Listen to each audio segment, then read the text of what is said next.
I recently learned from my parents that when I was about 10 or 12, they got me a whole life insurance policy, which they have been paying into and now are transferring to me. I was wondering how to value these whole life insurance policies. I know that initially their returns are essentially negative for many years, but as this has been 20 years now, I was wondering if you knew any resources to properly value whole life policies so I can find out if I should keep this or liquidate the assets. Thank you. Okay, this is actually a pretty common problem. There are a lot of parents out there who have kind of been suckered into buying a whole life insurance policy on their children. Here's a tip for you. If you are buying insurance from the same people that sell you baby food, you're probably doing something wrong. All right. Gerber's out there selling all these policies to people who are, want to do the right thing for their kid, want to get them started on the right foot, et cetera. Northwestern Mutual also their agents tend to try to sell these policies on your kids as well. This is generally not a good idea. You shouldn't be buying policies on someone that has no need for insurance. And generally, the policies that are bought aren't exactly doing them anything to preserve insurance later. I look at these things, they're $10,000, $50,000, maybe $100,000 policies. I don't see kids running around with $500,000 and $1 million policies, some amount that's actually going to make a difference to their family down the road, especially after inflation in 30 years from now.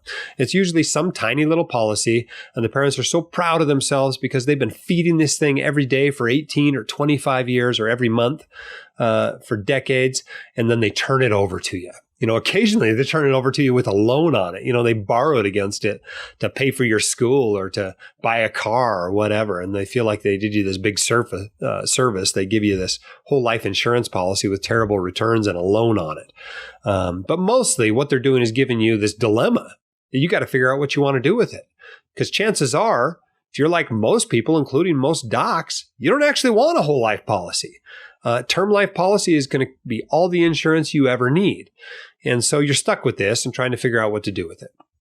Now, in general, the really crummy returns on a whole life policy are very front loaded. It's not unusual at all to not break even for 5 to 15 years after you buy the policy. But after that time, the returns are often a little bit better, at least in a well-designed policy that you bought for that purpose. That's usually not the case with these policies that are sold to parents and put in force on kids. They're usually not that great of policies. The insurance is not that cheap.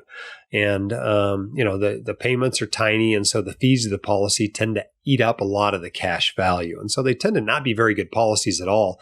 And most of the time, you ought to tell your parents, thank you very much. I appreciate you thinking of me. And you take the money out and use it to pay off your student loans or use it to fund a Roth IRA or whatever. That's honestly what you should do most of the time because most of these policies are not very good. Don't tell your parents it would have been worth 3 times as much if you'd put the money into a 529 for me instead. Well, that's probably true.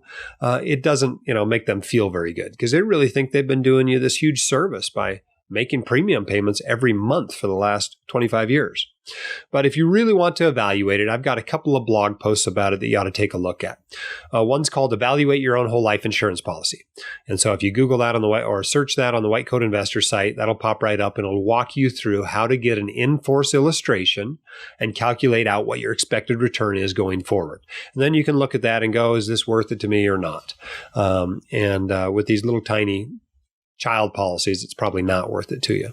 There's another post there called Dump Your Whole Life Policy or How to Dump Your Whole Life Policy. You ought to read that one as well. If you do decide to get rid of it, occasionally people want to exchange it into a variable annuity to kind of preserve the basis if they have a big loss on it and let it grow back to basis before surrendering the variable annuity.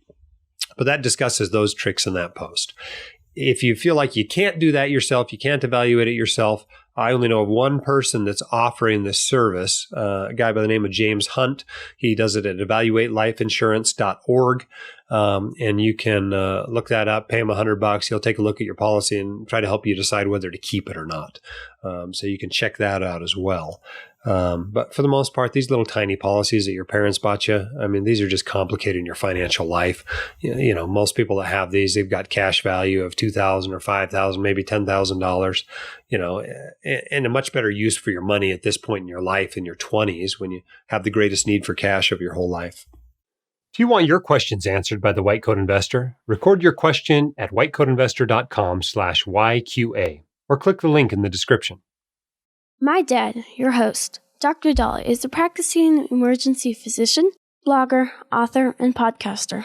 He is not a licensed accountant, attorney, or financial advisor, so this podcast is for your entertainment and information only and should not be considered official, personalized financial advice.